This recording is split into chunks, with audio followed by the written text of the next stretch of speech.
So this playoffs, the Miami Heat drew a bad card in facing the Milwaukee Bucks early on because they were a terrible team throughout the regular season. For as good as they are now, it's crazy to think they are an 8th seed, right? So they were terrible this season. I kind of just wrote them off. I wrote off Jimmy Butler. I thought maybe people were just hyping him up. I never really bothered to watch him after James Harden absolutely torched him. The Miami Heat managed to beat the Bulls in a close game. Then they drew a terrible card in having to play the Milwaukee Bucks, right? Luckily for them, Giannis Antetokounmpo was injured in the first 2 games. And Milwaukee kind of thought the way that I do. They kind of weren't really scared of them, right? Because they were an 8th seed. You're not really that good. And we are the 1 seed and we have Giannis Antetokounmpo.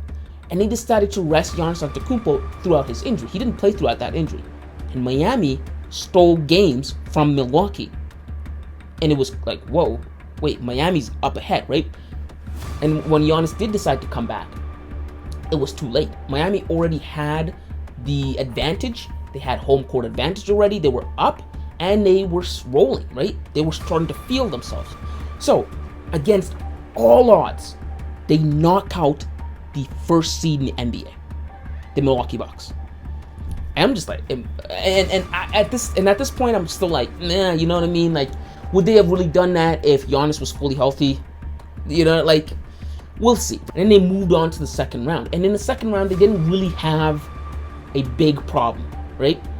After they got their confidence in the first round, the second round was very easy. But then we come to this series against the Boston Celtics.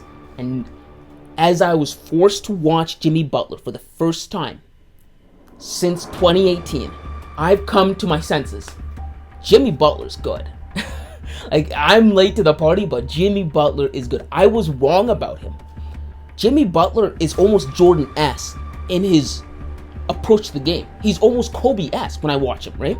I know there's jokes about him being Michael Jordan's son, but like, really, when I watch him, the higher the stakes are, or the hotter it is in the kitchen, the better he gets.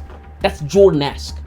That's what Jordan, like, he's a type of player that thrives in conflict.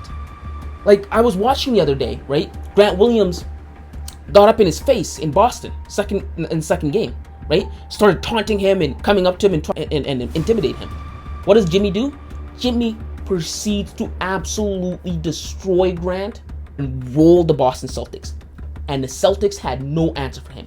Jaylen Brown, Jason Tatum, none of them could answer. None of them could guard him. No one there could guard him, right? And I'm like, whoa. This is the Jimmy Butler? This is Jimmy Butler? Like, I was wrong, you know? Like, he's dropping 35 points consistently in games that matter. And he's showing up big in moments that matter. And I'm like, oh, okay, I'm starting to see the hype now. So, game 3, same thing. Absolutely torched the Boston Celtics, right? They had no answer for him. Him, combined with Eric Spoelstra, combined with the veterans that are on the Miami Heat, Boston never had a chance. Boston has a rookie head coach. They never had a chance.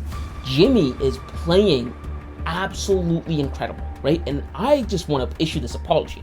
Jimmy Butler, if you ever see this, bro, I was wrong about you. You're a real baller, bro. He's a hooper, and he's a better hooper when it matters the most.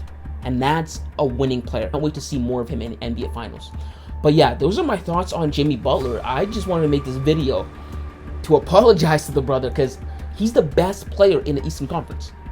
And that's something I never thought I'd say. Jimmy Butler's the best player in the Eastern Conference. If you like this kind of content, hit the subscribe button. I'd really appreciate it. You can clown me for being late to the party, but let me know your thoughts in the comments below. And until next time, kids.